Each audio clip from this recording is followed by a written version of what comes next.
Morning, guys. So first, I have to apologize because so sorry. I had promised I'd go live on Monday or Tuesday with this behind the scenes um, plan for my fourth quarter. But by the time I got home yesterday, I realized I'm so far behind all of you guys. Like you East Coasters it'd be the middle of the night for you. So I was like, I'm just gonna wait and I'll do it in the morning. So sorry about that. But today, what I want to share with you guys is all of my behind the scenes on how I plan out, specifically the fourth quarter. This quarter is different from all my other ones. Come probably, I'll have to figure it out because I'm going to take a hiatus at the end of the year, but coming up for the new year, that'll be a totally different type of planning where you plan for the whole year and then you plan for the first quarter. But this quarter is specific to some lifestyle changes that I have going on, which I'll explain in a second. But it's typical to a lot of the other quarters that you're going to plan out for the year besides the first one. And I promised I'd show you guys my board that I use to travel because I have a huge one at home, but I realized, I think I told you guys in the last video, if there is a barrier for me to look something up, I won't do it. Just my personality. I have to have things at my fingertips. You guys all know I love the Passion Planner. I'm kind of obsessed. And so these are really the three things I always travel with, which is my planner, my phone, and then this guy right here, which seems silly, but it's just I use a little dry erase marker and this. So first I want to say, before I get started, congrats to Katie for posting your video. Can't wait to check it out. I'm going to check it out later today, and I'll give you guys some feedback. And Adwa, I know that you had wanted to post in Instagram, IG, TV. You took it down. Hopefully you're going to put it back up. But just know that even as I'm shooting this right now, this lighting, I don't love the lighting. Every time I hit live when I'm outside, somebody strikes up a leaf blower or a plane comes, which I hear right now, or a gardener starts. And I just tell you that even in the entertainment industry, super typical, same exact thing happens. Sometimes some of us just slip somebody a 20 and ask them to stop, or we have to wait it out. So there's always things that are gonna be coming up when we're shooting, and we just sort of have to roll with it. And that's the fun thing about live video, is it really keeps you on your toes because you really can't do take after take. Okay, so I'm just going to get into our planning. If you guys have any questions, if you're watching live, if you're watching the replay, just hit me up in the comments and I will get back to you. So I want to explain to you my fourth quarter. So you guys all know that I'm really big on planning. And specifically for this fourth quarter, I reverse engineer everything. So I figure out what do I want to accomplish in this quarter, and then how do I need to back it up and actually schedule it to make it happen. If you guys have taken my masterclass, Hello Just Follow Through, you know part of the steps, which are laying out every part of the goal that you're trying to hit, and then really ordering it, putting it in an order of how it needs to happen, when it needs to happen, and then implementing it into your calendar. So I use a similar setup for my fourth quarter. And I'll give you guys the in on why this fourth quarter is so important to me. And I just ask that you don't spread this around because I haven't really gone Facebook or Instagram or social media public with it, but we're expecting a baby in November. So that means I need to plan for maternity time. You guys hear that truck that just went by? See, it always happens. So I need to plan for maternity time, and I plan on taking the rest of the year off after we have the baby, which is only about, I think it end up being about 6 or 7 weeks. So that being said, I have a shortened fourth quarter, which means I really need to focus. Luckily, that's my specialty. I love doing that. But it means that a lot more planning had to go into this fourth quarter for myself. So I'm going to get into all of the planning. But like I said, if you guys don't mind not spreading that around, thanks, Jinya. I was dying to tell you. But I was like, I have to tell them because I love you guys, and also I really wanted you guys to know why I'm having this shortened quarter, because I know that a lot of people have holiday stuff going on in December. I generally always work up into those last 2 weeks of right before the holidays. That's usually what the entertainment industry does, so I shut down when they shut down. But this year I'm shutting down a little bit early, which just meant for a little bit crazier planning. So like we talked about in the last video, and if you haven't seen it, it might help to go back and watch it. But this whole thought of fourth quarter planning, I recommend only picking about 3 areas that you're really going to focus on. Maybe it's 3 projects. Now, if they're huge projects, you know better, pick 1. If they're smaller projects, you could probably get away with doing 3. And the reason why is anything more than that, I've just found, ends up being too much for us to handle and organize, especially if this is a side job and this isn't your full-time job. Because also those 3 things that we're going to be working on are also things that we're going to be tracking. So we want to make sure we're tracking them. So some of the things that we talked about was, you know, you can put down, one of the things would be your financials. You want to hit a financial goal in the 4th quarter. You want to up your numbers on your email list or your social media numbers. Maybe you want to create a certain amount of content in a specific quarter. For me, I'm going to be tracking 3 things. So I'm going to be, here, I'll show you guys this. I'm going to be tracking my Hello Just Focus, 6-week clients. So that's one-on-one clients. I'm going to be tracking content creation because I'm going to be making and creating a ton of content that's going to be shared while I'm on maternity. So that's a big one for me this year. And then time management course. Some of you guys know I have a time management course that I've been in the middle of creating. I had put a pause on it while I was working on the summit, but now I'm back to finishing it up and hoping launching it before I go on maternity. So those are the 3 things that I am tracking and working on in this 4th quarter. And so how am I tracking them, right? So the way that I recommend you do this is, if you write it down, if you're a visual person like me, awesome. I'm a super visual person. I have to see it. Again, if there's that barrier to looking at it or getting the information, I won't do it. So this sits in my bathroom here in Hawaii. When I'm at home, I have a huge board that I use, which is a little bit easier for me to see. But so the first thing that I track is my one-on-one clients. And so I already know I mapped out the dates. October 1st is the last day anybody could book with me to make it to my deadline of when I'm going to go on maternity leave, which is November 9th. So I already know, I keep that date right there. So if at any point in time somebody hits me up, I know it's drilled into my head, like, not going to work. October 1st is the very last date that you can book with me for the 6-week program. And so what I do is I mapped out how many slots or how much availability I'm going to have based on all the other stuff that I have, right? So I only have 6 openings, actually 4 right now because I have 2 of them filled already, but I only had 6 openings for the 4th quarter. And the way that I figured that out was I mapped out my days basically, but then I also used my handy my passion planner. But I also mapped out, like, what do I have to do each day? So I had gone through and figured out, I don't know if you guys can see this, I'd gone through and figured out when I can take my last client. So I just reverse engineered that, and that was going to be October 1st, right? That's the last chance to book for the 6-week program with me. But I also went through and based on all my other numbers, figured out how much I had to do each week, which might sound a little daunting because every week I've got to create 9 Instagram posts in order to make my goal for this 4th quarter. I've got to create 2 Instagram TV, IGTV videos.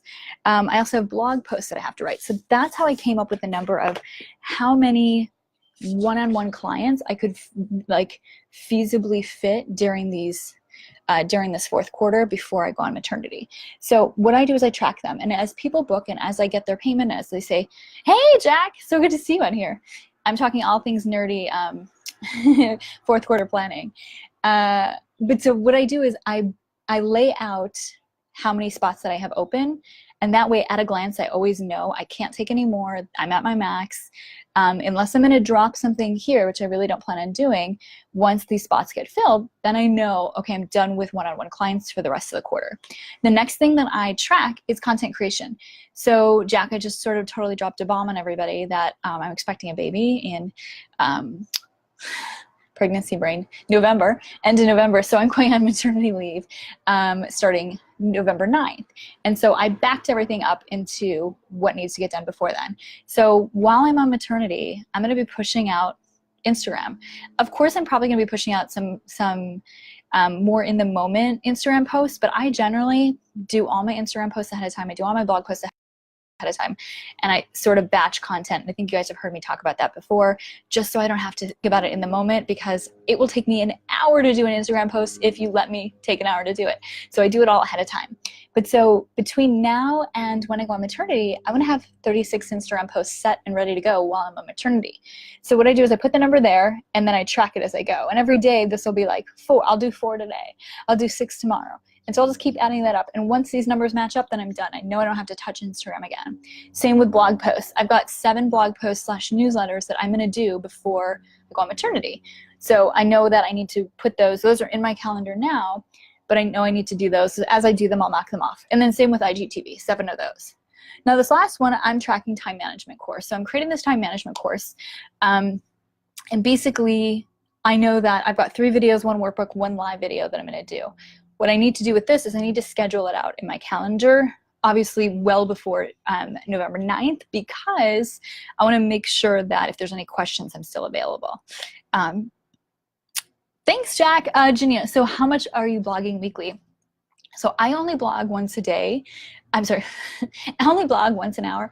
I only blog once a week. I batch everything. Usually I use Fridays as my content creation days just because my long-term goal is to totally take off Fridays, but it's also the day for some reason that I just feel the most creative. I think that I just got that in my head, like in LA, it's Hollywood Light. It's like we do Friday lights in LA and Hollywood, and everybody's sort of like la la la on that day. So I just usually use that day as this sort of content just purge, or like not purge, but like creation day, because I know all in one day. I blog all in one day. I don't do all the other stuff in one day. I wish I could. But because I get the least amount of emails, I get the least amount of phone calls, I get the least amount of people checking in with me on Fridays. So I decided to use that day as the day that I was really going to focus on creating content. And it just also seemed more fun to me because I have fun doing it. Jack's a really good resource for blogging and writing. I know you have your Write Like a Mofo course. I think it's coming up soon again too.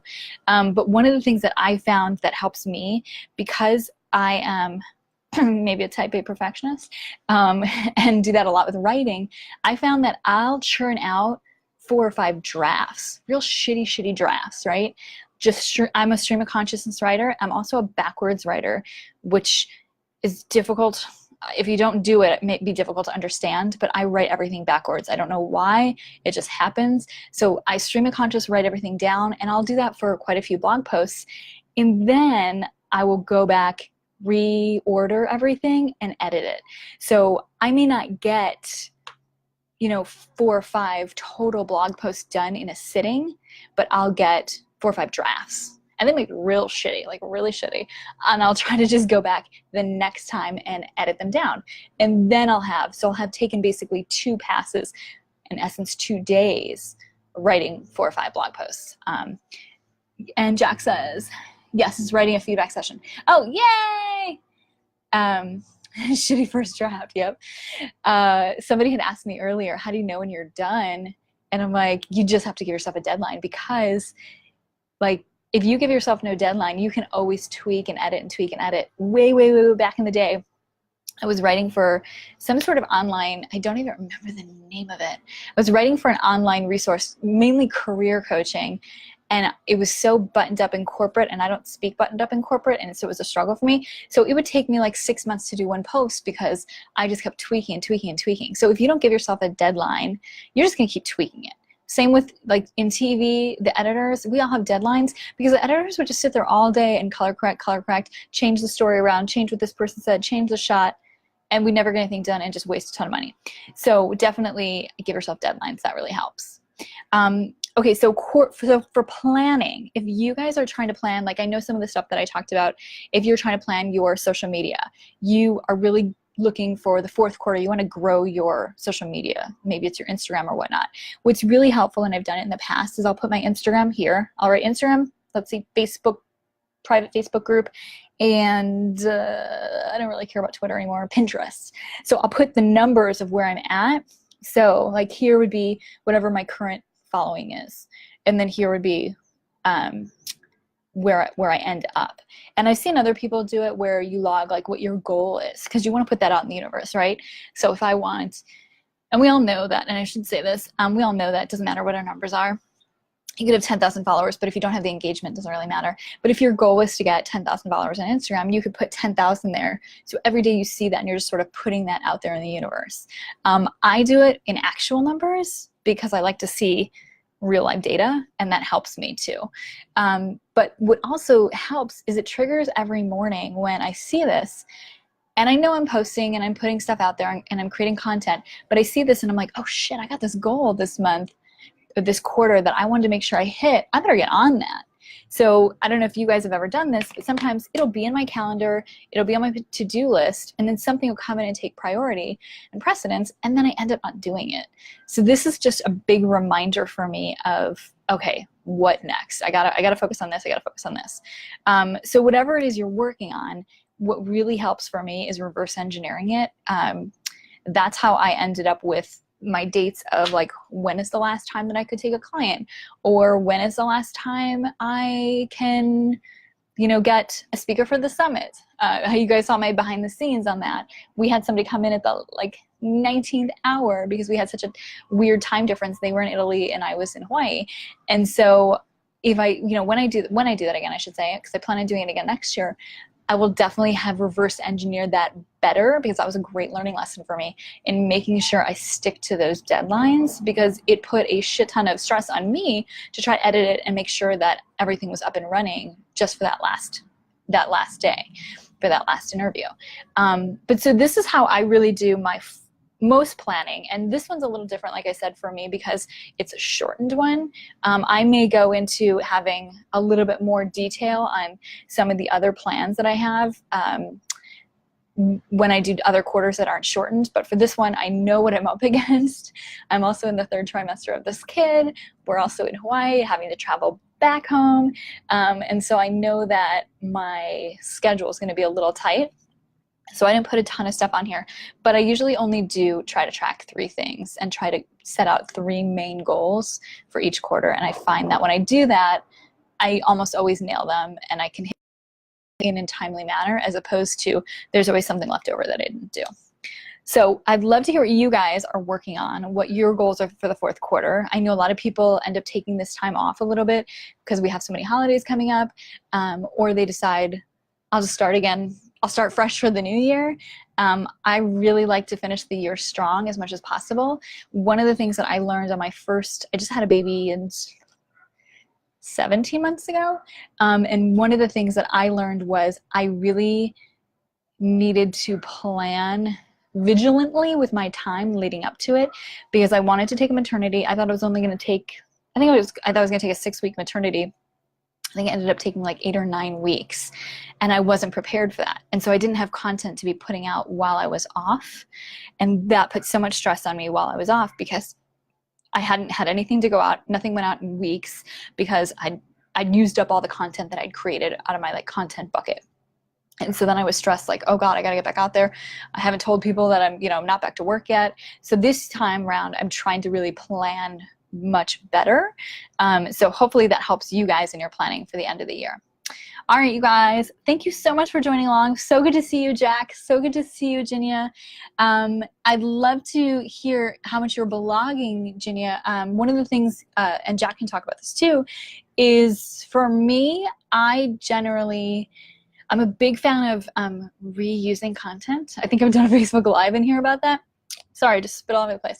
I think I did, and that's how excited I get about it.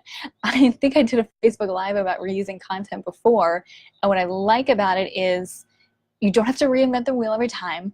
Nobody's going to remember a newsletter that you sent 2 years ago. I talked about this, I had done newsletters consistently weekly for 2 years straight, and it was such a shame, because I was like, oh, nobody's going to remember that. And what about the people that jumped? I was sending out newsletters. They never got those. So what I did was I had hired my VA to help me take all the newsletters down. I edited them, and then I put them into blog posts. And sometimes I'll even, if they're great and I got a lot of feedback, I'll even send them back out. Don't be mad at me, but I do that. If it was something that I find that a lot of people commented on, or a lot of people responded and sent me emails on, I'll send it back out, because I feel like it was good content and other people may have missed it. So yes, to reusing, yeah. And one of the things that I've been learning even through the summit is reusing it in different formats. So if you'll notice, if you're really paying attention to what I'm doing, you'll notice I'll do a Facebook Live, and then maybe a week later, you'll see an IGTV come out that's of a very similar topic, which exactly what I'll be doing with this, with planning for the 4th quarter. I'll be doing an IGTV on it. One long-term goal of mine is to do the same thing with YouTube, is to take all the content, all the Facebook videos that I've done. I'm a nerd and I'm going to reshoot them just because I want a similar background in all of them, and that's just the production nerd in me. But you don't have to do that at all, but why not reuse the content in a different way? Or you could take a blog post or a newsletter, turn that into a video. Or it could even just be something that is a snippet of what you talked about in a blog post and just expand on that in a video. But anyways, I can go talk about content all day long, so I love it. All right, thank you, you guys. Yes. Oh, thanks, Jack. All right, you guys. So if you guys have any questions that pop up afterwards, please put them down here. Otherwise, I hope you guys have a great rest of your day. Your day's pretty much over. I'm kind of jealous. But I will check back in with you guys later in the week. All right, have a good one, guys.